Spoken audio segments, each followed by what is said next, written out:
Orang bilang ramalan, orang bilang kepentingan. Enggak, kepentingan politik enggak ramalan, sederhana saja. Kalau kemudian misalnya suara salah satu capres yang lain itu sampai di bawah 12%, di bawah 15% bahkan, partai-partai yang dukung juga bingung.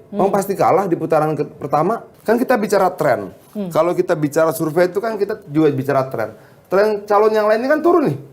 Oke, kalau sampai Oktober November dia nggak ngangkat lagi, memangnya ada yang mau dukung untuk kalah? Beberapa waktu lalu saya sempat wawancara di Lingkungan Point juga Bang Adian 70. Yes. Bang Adian tuh hitung-hitungan gini. Ini tuh trennya Pak Anies makin kesini makin turun, nih versinya Bang Adian ya. Makin kesini makin turun. Dengan elektabilitasnya makin turun, emang ada partai politik yang mau ngusung orang yang kalau versinya Bang Adian sudah pasti akan kalah gitu. Itu gimana tuh jawab itu? Tentu Bang Adian punya hak untuk berpendapat. Yang tahu rumah tangga kan kita yang ngurus ya. Jadi begini, kalau mau berargumen lah, kita tidak bermaksud defend gitu. Dua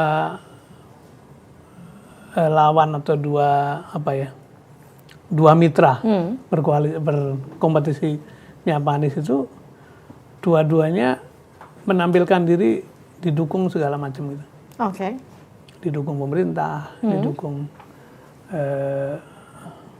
para supporter logistik, seperti menampilkan diri punya segala macam gitu. Oke. Dan masih dalam struktur, artinya punya advantage untuk menggunakan sumber daya publik untuk memperoleh benefit politik. Sebenarnya tadi Anies Baswedan itu dari mulai 2017 ketika Pilgub sudah dikeroyok oleh segala macam yang sifatnya kuat gitu ya. Ya media, ya lembaga survei, ya waktu itu pemerintah juga ya. Ternyata dia survive, makin hari makin muncul begitu ya. Sampai hari ini gitu. Ya memang ada di urutan 3 dengan segala macam cerita lembaga survei lah. Ada lembaga survei yang ini masa di mana tiap minggu ada survei kan? Iya. Lagi rame. Dengan segala perspektif lembaga survei itu, dia masih ada di dalam race gitu, masih dalam di arena gitu. Jadi kalau diukur daya tahannya, sebetulnya punya daya tahan siapa gitu. Jadi kalau ukurannya adalah mana ada orang partai yang mau mengusung orang yang potensi menangnya sedikit. Nah sekarang saya mau cerita potensi dukungan itu. Pertama kan dari partai tentu saja, karena itu persyaratan formal. Tapi coba lihat di lapangan.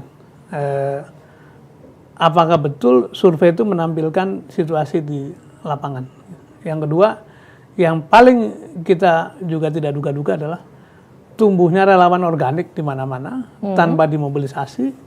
Mereka bikin kelompok sendiri, bikin kaos sendiri, bikin atribut sendiri, bergerak terus sampai hari ini. Sekarang barangkali tidak kurang dari 500 simpul, berbagai skala. Yang nasional juga ada, yang fokus di provinsi ada, yang fokus di kabupaten ada, yang di lokal juga ada. Itu aset yang sangat potensial untuk membuat Pak Anies itu punya potensi untuk memenangkan kompetisi.